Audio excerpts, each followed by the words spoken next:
Video ini hanya untuk mereka yang punya logika. Bagi yang tidak punya logika, skip aja. Apa yang terjadi di Iran saat ini adalah bukti sangat tegas tentang bahaya dominasi agama dalam urusan negara. Saya dulu sempat menjadi pengagum Iran. Di dunia Islam yang serba tertindas, Iran sempat menjadi simbol perlawanan terhadap negara-negara adikuasa. Revolusi Iran di tahun 1979 membangkitkan kepercayaan umat Islam dunia. Iran ketika itu dengan percaya diri mengusir Amerika Serikat yang telah menguasai negara kaya minyak itu selama puluhan tahun. Dan setelah itu pun, Iran tetap percaya diri meskipun harus menghadapi embargo ekonomi Barat yang berusaha meluluh lantakan negara Islam tersebut. Iran juga menjadi simbol perlawanan terhadap dominasi Saudi di dunia Islam. Saudi mengekspor Wahabisme yang serba tertutup, sementara Iran menyebarkan narasi-narasi kekritisan dan keterbukaan. Saudi sekaligus konservatif dan loyal kepada Amerika Serikat, sementara Iran membawa semangat kemandirian dan keberanian. Saya pernah kagum sekali dengan Iran. Namun kini kekaguman saya pudar. Saya kini menyaksikan Iran yang sama sekali lain. Saya melihat Iran sekarang dipimpin penguasa yang bengis dan zalim. Dan itu terjadi karena Iran mengabaikan demokrasi. Dan itu terjadi karena Iran tunduk pada semangat menegakkan negara Islam yang dikuasai para pemuka agama dan mendasarkan diri pada hukum Islam. Untuk waktu yang lama sebenarnya terjadi pertarungan narasi Islam konservatif versus Islam pluralis. Kalangan menengah kota berusaha menjadikan Iran menjadi negara yang lebih terbuka pada globalisasi yang ditandai dengan semangat kemodernan, keterbukaan, dan demokrasi. Namun mereka harus berhadapan dengan kaum konservatif yang berlindung di bawah pengaruh para mullah yang dipandang sebagai kaum suci di Iran. 2 tahun yang lalu, pertarungan ini menemukan titik genting ketika rakyat Iran memilih presiden yang adalah seorang hakim garis keras yang loyal pada kaum mullah, Ibrahim Raisi. Rezim Raisi mengembalikan semangat penegakan syariah Islam. Pada Juli tahun lalu, Raisi mengingatkan bahwa hukum hijab akan kembali diimplementasikan secara penuh di Iran. Raisi mengatakan bahwa musuh Iran dan Islam sedang berusaha menghabisi landasan nilai-nilai keagamaan masyarakat Iran. Sejak saat itulah, polisi moral di Iran menjalankan aksi sweeping kaum perempuan Iran. Sampai kemudian terjadi insiden terbunuhnya seorang perempuan muda 22 tahun bernama Mahsa Amini. Amini ditangkap polisi moral di Teheran pada 13 September lalu. Alasan penahanan Amini sangat sepele. Dia dianggap mengenakan jilbab yang tidak lengkap.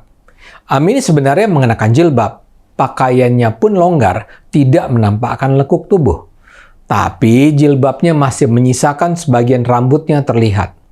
Karena dianggap melawan, Amini dibawa paksa oleh polisi moral. Polisi moral adalah satuan yang ditugaskan mengawasi perilaku dan cara berpakaian masyarakat Iran. Biasanya mereka yang ditangkap harus mengikuti program reedukasi, dididik agar bisa berperilaku yang sesuai dengan aturan Islam ala Iran. Tapi dalam kasus Amini cerita jadi berbeda. Tidak ada yang tahu pasti apa yang terjadi di dalam tahanan ketika Amini berada di sana. Tapi Amini meninggal pada 16 September setelah dinyatakan koma selama 3 hari. Apalagi ada foto-foto yang menunjukkan Amini terbaring dengan wajah berdarah. Kematian Amini menyulut kemarahan publik yang memutuskan untuk turun ke jalan melawan pemerintahan Iran yang zalim. Sejak berlangsung pada 17 September, demonstrasi menjalar hingga 80 kota. Mayoritas demonstran adalah kaum muda dan kaum perempuan. Mereka meneriakkan matilah Republik Islam dan enyahlah jilbab.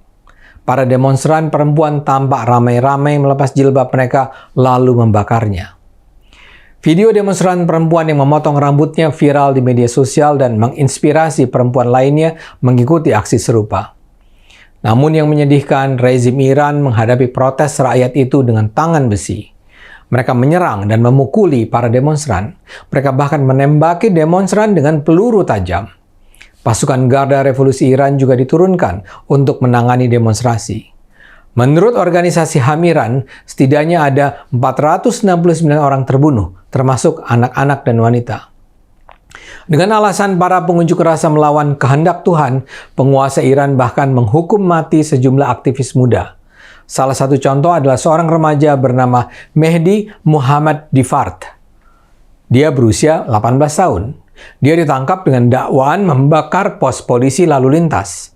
Tapi yang lebih mengerikan adalah dakwaan kedua, yaitu dia dituduh mengobarkan permusuhan terhadap Tuhan. Atas dakwaan itu, Muhammad Difard divonis hukuman ganda, dipenjara dan kemudian digantung.